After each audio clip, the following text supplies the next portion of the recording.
మన తాతల ఆరోగ్య రహస్యాల సిరీస్లో ఇది 3వ మరియు అత్యంత ముఖ్యమైన భాగం. అప్పట్లో రోగం వస్తే ఆసుపత్రులు లేవు, కానీ నిండు నూరేళ్లు ఆరోగ్యంగా ఎలా బతికారు? వాళ్ళు పాటించిన ఆ 5 సూత్రాలు ఏమిటో ఇప్పుడు తెలుసుకుందాం. మన తాతలు సూర్యుడు రాకముందే నిద్రలేచేవారు. ఆ లేత ఎండలో పనిచేయడం వల్ల వాళ్ళ శరీరానికి కావలసినటువంటి విటమిన్ డి మాత్రమే కాదు, మన శరీరంలోని ప్రాణశక్తి ఉత్తేజితం అయ్యేది. సూర్యరశ్మి తగిలిన కణాలు ఎప్పుడూ యాక్టివ్గా ఉంటాయి. అందుకే వాళ్లకు క్యాన్సర్లు, షుగర్లు దరిచేరేవి కావు. అప్పట్లో ఎక్కువగా చెప్పులు లేకుండానే మట్టిలో నడిచేవారు.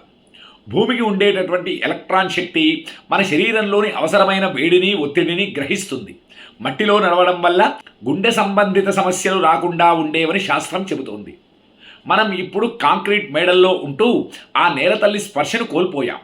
అప్పట్లో వంట చేయడానికి మట్టి కుండలు, నీళ్లు తాగడానికి రాగి బిందెలు, తినడానికి కంచు కంచాలు వాడేవారు. ఒక్కో లోహానికి ఒక్కో శక్తి ఉంటుంది. రాగి పాత్రలోని నీరు బ్యాక్టీరియాని చంపి రక్తాన్ని శుద్ధి చేస్తుంది. కానీ మనం ఇప్పుడు ప్లాస్టిక్ బాటిల్స్, అల్యూమినియం గిన్నెలతో మన ఆరోగ్యాన్ని విషతుల్యం చేసుకుంటున్నాం. మన తాతలు టైం చూసి తినలేదు, ఆకలి వేస్తేనే తిన్నారు. రాత్రి సూర్యాస్తమయం లోపే భోజనం ముగించేవారు. అప్పుడు జీర్ణక్రియ అద్భుతంగా జరిగేది. ఇప్పుడు మనం అర్ధరాత్రి బిర్యానీలు తింటూ తెల్లారేసరికి గ్యాస్ సమస్యలతో ట్యాబ్లెట్లు మింగుతున్నాం. సరిగ్గా తినకపోవడం వల్ల మన డిఎన్ఏ వైబ్రేషన్ దెబ్బతింటుంది. చివరిది మరియు ముఖ్యమైనది ఏమిటంటే తృప్తి. అప్పట్లో పోటీ లేదు, అసూయ తక్కువ, ఉన్నదానితో సంతోషంగా ఉండేవారు. నేను ఒక లైఫ్ స్ట్రెంత్ థెరపిస్టుగా చెబుతున్నాను. మనసు ప్రశాంతంగా ఉంటే శరీరంలో రోగనిరోధక శక్తి ఆటోమేటిక్గా పెరుగుతుంది.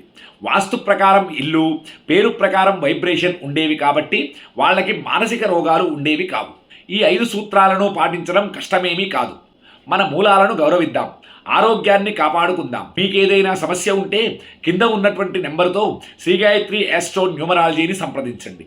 శ్రీమాత్రే నమః. స్వస్తి.